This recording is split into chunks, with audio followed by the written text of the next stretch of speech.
Olá, boa tarde, bem-vindo a mais um Panorama Brasil, ao vivo na Causa Operária TV, quarta-feira, 31 de março de 2021. Estamos aí na luta contra o golpe, contra os golpistas de ontem e hoje. Hoje tem manifestações por todo o país, nesse 31 de março, dia em que se completam aí 57 anos do golpe militar de 1964. Partidos da Causa Operária, os comitês de luta, estão realizando manifestações aí de norte a sul do país e também no exterior, na América do Norte, na Europa, vários países, para demonstrar aí o repúdio total aos ditadores de ontem e de hoje, aqueles que mataram, torturaram e aqueles que estão abrindo caminho para mais violência, mais opressão, num regime cada vez mais ditatorial a partir dos golpes de 2016. Hoje nós vamos falar com o companheiro Renan Arruda, que está lá em Brasília, e também está organizando a manifestação que vai acontecer daqui a pouquinho lá. Renan, conta mais para a gente como é que está sendo organizado aí, quais são as expectativas para o ato de hoje. Boa tarde. Boa tarde, Rafael. Boa tarde, companheiros e companheiras que estão aqui participando com a gente do Panorama Brasil. Eu queria iniciar justamente convidando aí todos aqui do DF que porventura que estejam acompanhando ou que venham acompanhar, se somar ao nosso ato de hoje. Ele está marcado aí para as 16 horas e vai ocorrer na Biblioteca Nacional, ali do lado, ali no eixo monumental, próximo entre a rodoviária e a Catedral de Brasília, né, na Esplanada dos Ministérios. Né? A expectativa aqui, bom, antes disso, né, e obviamente que de outros estados aí nós estamos realizando atos acho que em 24 cidades aí do país, né, também a se somar a essa luta, porque é de fundamental importância, não só para se opor, né, à movimentação da extrema-direita, mas para protestar também contra esse dia aí que representou um retrocesso no país assim gigantesco, né? Que os militares aí, a direita, a extrema-direita, estão voltando com força total aí para na campanha em torno disso, inclusive como um ato, vamos dizer assim, entre aspas, legal, né? A expectativa nossa aqui em Brasília, Rafael, tá boa, tá bem positiva. Nós temos aí trabalhadores do Movimento Sem Terra que estão vindo participar conosco aqui, da FNL, né? Eles estão trazendo um ônibus aí de diversos acampamentos de regiões próximas ao Distrito Federal.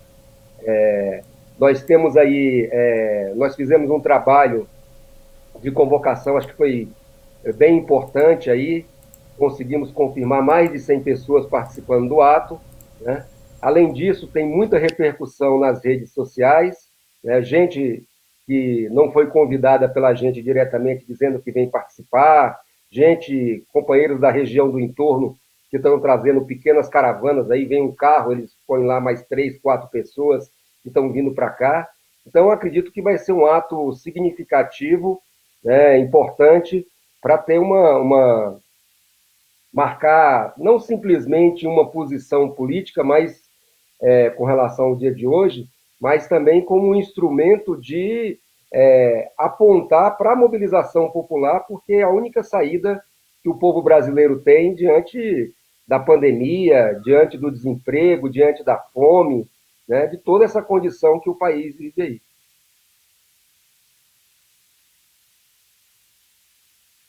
Agora, nós passamos nesse momento aqui por uma crise muito grande do governo Bolsonaro. Todo mundo viu aí nessa última terça-feira a troca do comando aí do Ministério da Defesa e a demissão, né, dos chefes aí das forças armadas, do Exército, da Marinha e da Aeronáutica, né? No meio dessa crise enorme, a gente vem acompanhando aí o desenvolvimento da luta contra o golpe em escala nacional, e eu queria ver se os companheiros em Brasília têm uma visão, por estar aí numa posição privilegiada, né, se a gente tem aí mais notícias e um comentário sobre essa oscilação aí que deixa todo mundo que está na luta contra o golpe, diz, de cabelo em pé, né, por coisa assim, prosa e que aponta. Hoje tem o general, o Sérgio Etgoin, o ex-chefe do Estado-Maior, né, durante um longo período, e ex-GSI do governo Temer, né, figura aí sinistra durante toda a conversa de golpe de Estado durante o governo Temer, está falando aqui que não, pode ficar sossegado que não vai ter golpe, né? A gente viu isso daí, o país já viu essa cena às vésperas do golpe de 64, quando o chefe da Casa Civil, do João Goulart, também estava garantindo que tá tudo tranquilo, não vai ter golpe, fica sossegado, né, para apenas na madrugada do 31 de março de 64 o golpe ter sido consumado. Um comentário sobre Brasília e esse clima aí, como é que vocês estão esperando? O que vocês acham que vocês vão encontrar na rua hoje, né?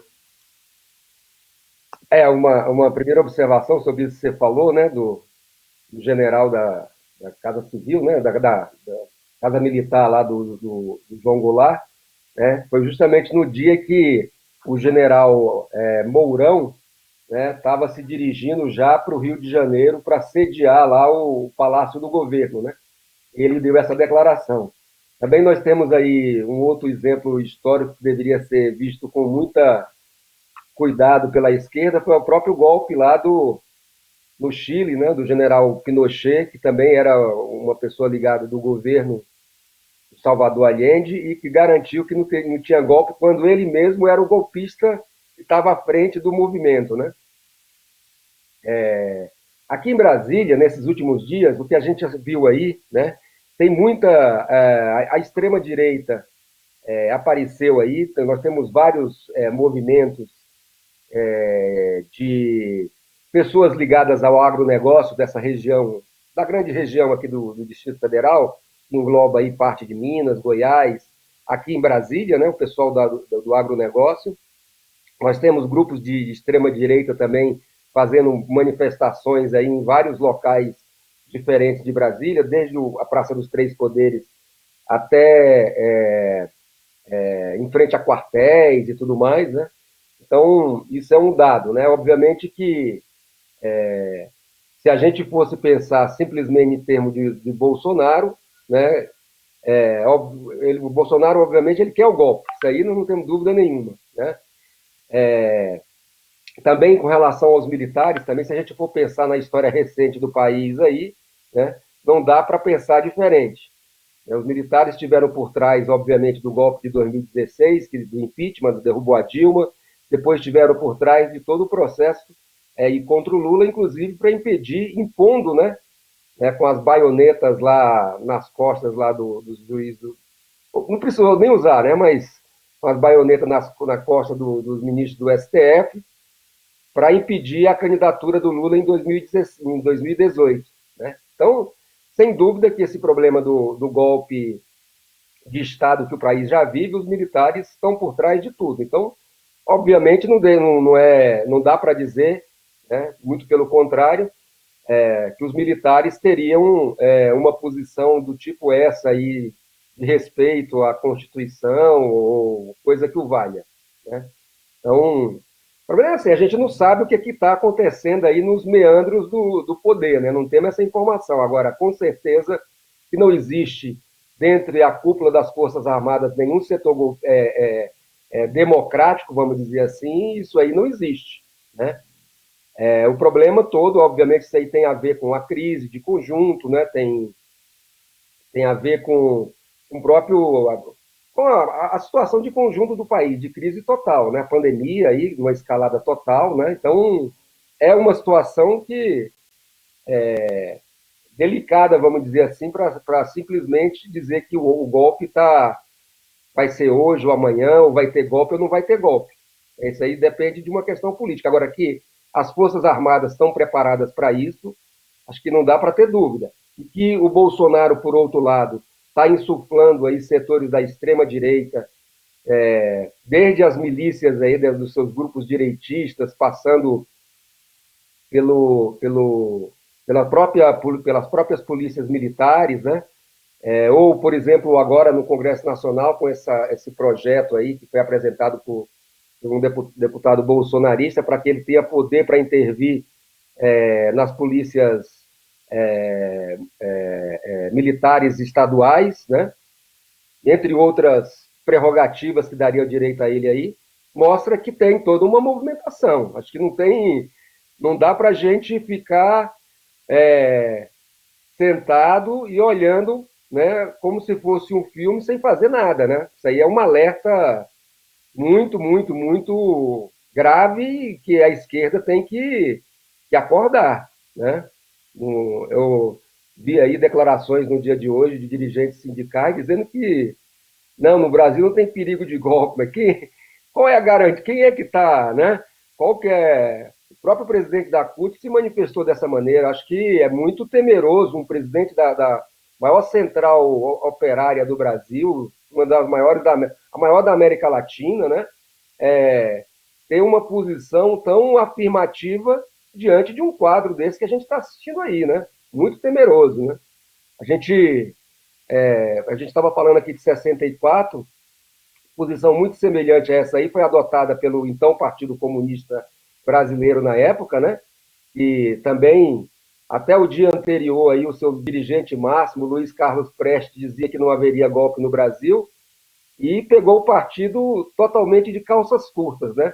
Os militantes foram presos, sindicatos fechados e, né, sob essa crença absoluta na democracia. Então, acho que a situação exige, né, um acompanhamento, observar atentamente o que está acontecendo, mas, acima de tudo, isso aí tem que estar vinculada a um processo de mobilização da população em geral. Não dá para a gente contar com as promessas da extrema-direita, dos golpistas, de que não vai haver golpe, né?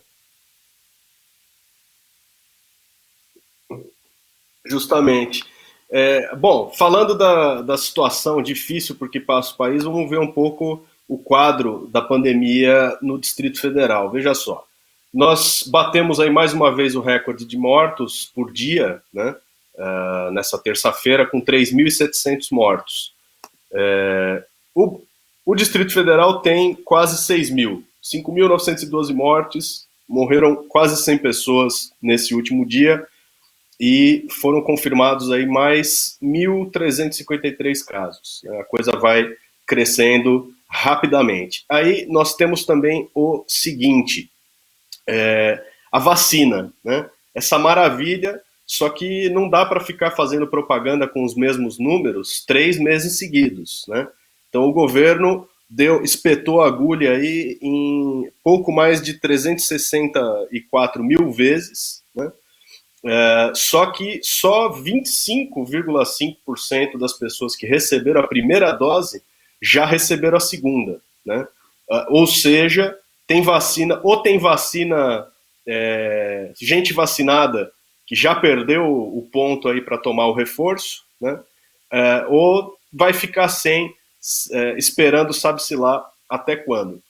Mais números aqui, por um comentário do companheiro Renan, nós temos também o seguinte, 73% das pessoas que estão esperando leitos de UTI já estão com suspeita ou até confirmados de Covid. Quer dizer, a maior parte das pessoas que esperam internação já tem a Covid confirmada e passa aí por uma situação difícil. A ocupação dos leitos é de 94% na rede pública e 99,5% na rede privada. Tem 12 vagas em todo o DF nos leitos da rede privada. Num quadro como esse, é preciso se preocupar bastante com as oscilações políticas também, né, Renan?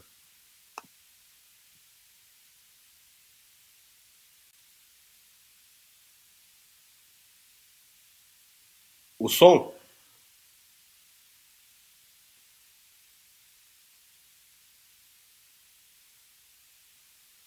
Perdão. Eu queria acrescentar também aqui o seguinte, né, que o DF acabou de sair de é um lockdown de mentirinha. Mostra duas coisas, eu acho que é importante disso aí, né? Primeiro, saiu do lockdown, eu acho que deu mais de 15 dias aí de lockdown. A liberação total aí tá prevista para justamente, acho que não sei, o dia de ontem, segunda-feira passada, acho que foi reaberto tudo, né? E Então, acho que duas conclusões de imediato que a gente pode tirar. A primeira é que o lockdown, o que é o significado do lockdown de mentirinha, né? Porque o número de mortes no DF não parou de crescer, pelo contrário. Né? Nós estamos tendo uma escalada aí vertiginosa do, do número de mortes, acompanhando o que está acontecendo no país aí de conjunto. Né? Mostra a farsa de que isso aí é tudo uma política para enganar. Sequer poderia se dizer que foi comparado, por exemplo, ao lockdown que nós tivemos no ano passado, que já foi um lockdown de mentirinha. Né? Então, acho que isso é um primeiro dado. Um segundo dado é que a política, no caso aqui em particular do DF, né, é uma política assim, é o bolsonarismo mais puro na acepção da palavra, né? Vamos funcionar tudo, né? Vamos funcionar tudo. Aí eles estão, né, fazendo uma política de demagogia, dizendo que vai privilegiar, por exemplo, professores para se vacinar agora, já contando com a reabertura das escolas, enfim.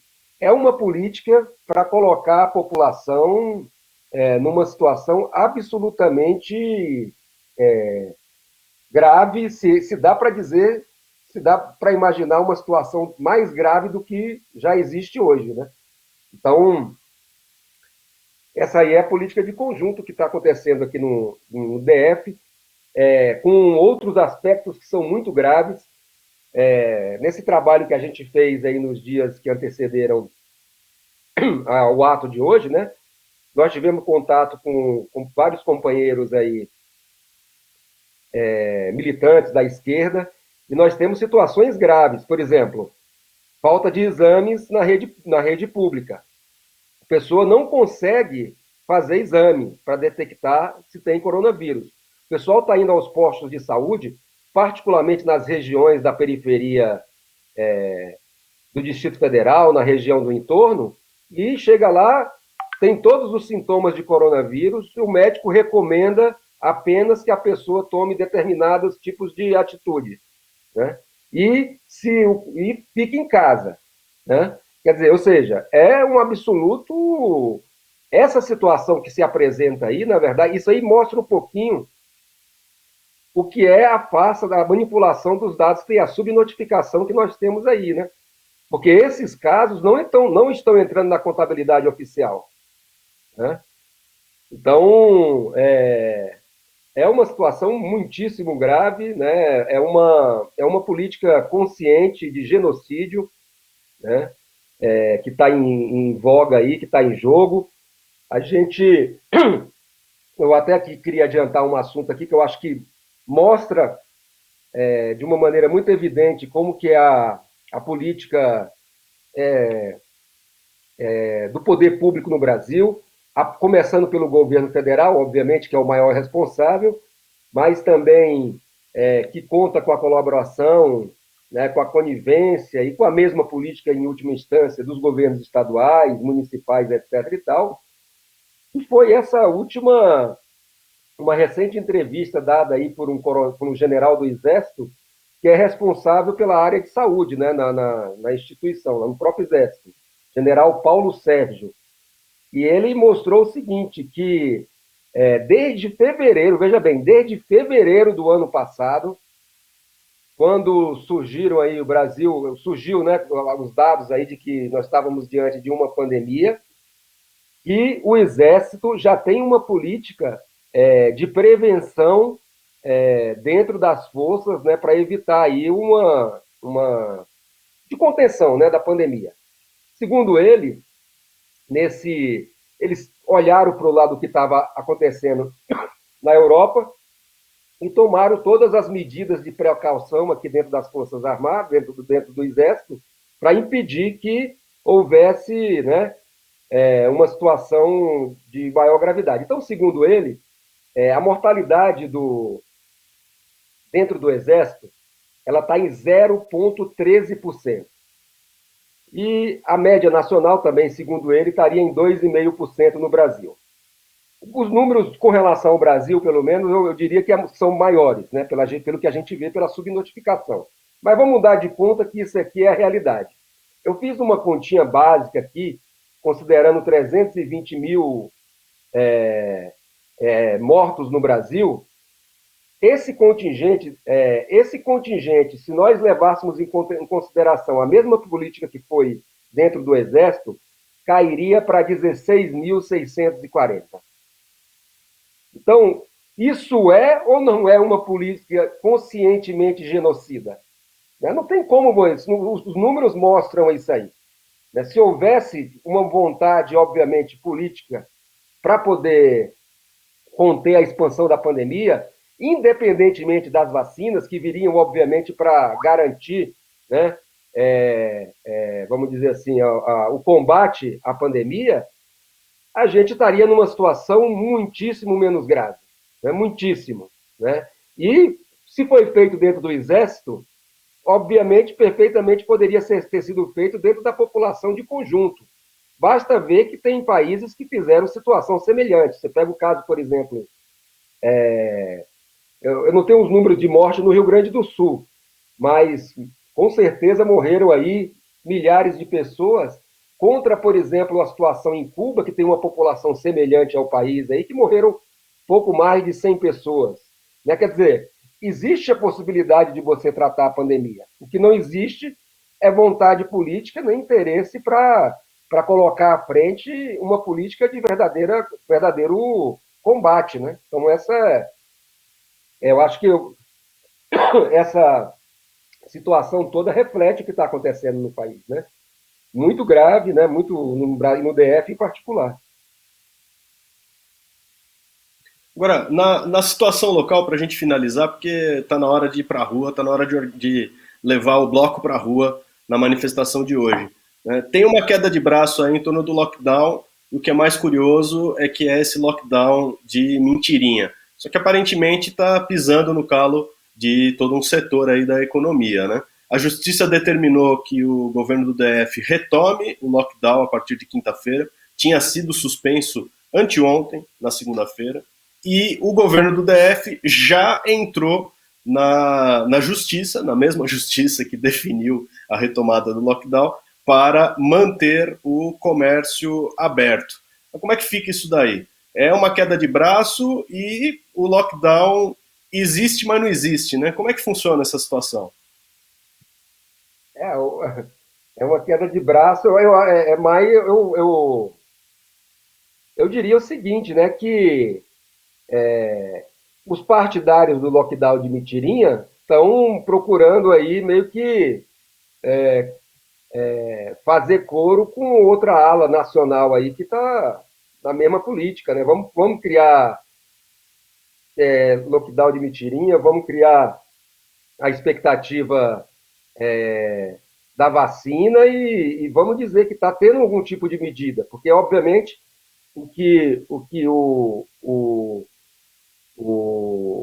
Ibanez, o governador daqui, fez foi assim, não, o que está certo é o Bolsonaro, né? Vamos nos alinhar diretamente com o Bolsonaro e vamos tocar para frente essa. Né? Quer dizer, é uma situação que está, numa situação como na outra, obviamente, de farsa, né? A diferença aí é que, assim, óbvio, como não existe uma medida efetiva para poder ajudar a população que está saindo à rua, que precisa sair à rua, precisa sobreviver, né? Porque não tem nenhum tipo de assistência, o auxílio emergencial é uma farsa absoluta. Já é farsa pelo valor, mas é mais farsa ainda porque ainda diminuiu pelo menos aí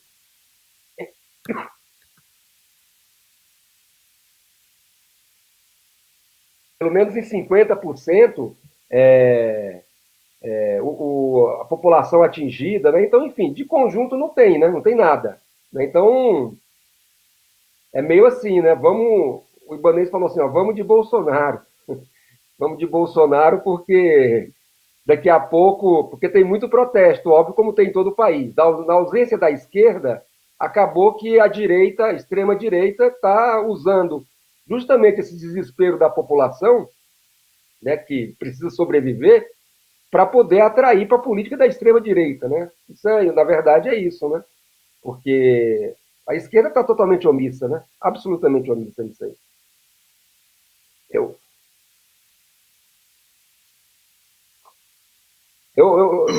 Você já colocou, apontou aí o encerramento, eu não sei se. Só queria fazer aqui reforçar o chamado, inclusive falar um pouquinho nós estamos fazendo esse ato de hoje, nós estamos trabalhando para que ele seja o ato que respeite aí todas as normas do ponto de vista da prevenção da pandemia, com distanciamento entre as pessoas, né? Inclusive estamos vendo aí de marcar o chão para que as pessoas possam ficar aí de uma maneira mais tranquila, sem preocupação. Então, eu faço um convite aí para que as pessoas venham participar do ato, né? Venham conosco, é um momento fundamental, né?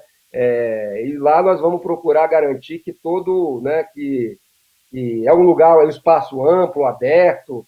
Então, fazer um chamado que é para as pessoas se integrarem aí nessa mobilização que está ocorrendo em Brasília e que está ocorrendo nacionalmente. Eu tenho certeza que a prevenção da organização dos eventos também estão tratando o problema da mesma forma. Tá certo. Bem, é isso aí. Nosso Panorama Brasil vai ficando por aqui. Hoje tem manifestação em todo o país. Você acompanha também na Causa Operária TV as notícias, as informações, imagens aí dos atos que estão sendo realizados em pelo menos 33 cidades no Brasil e no exterior. Obrigado, Renan, pelas notícias, os comentários. O nosso Panorama Brasil volta amanhã a partir do 12h15. Até lá.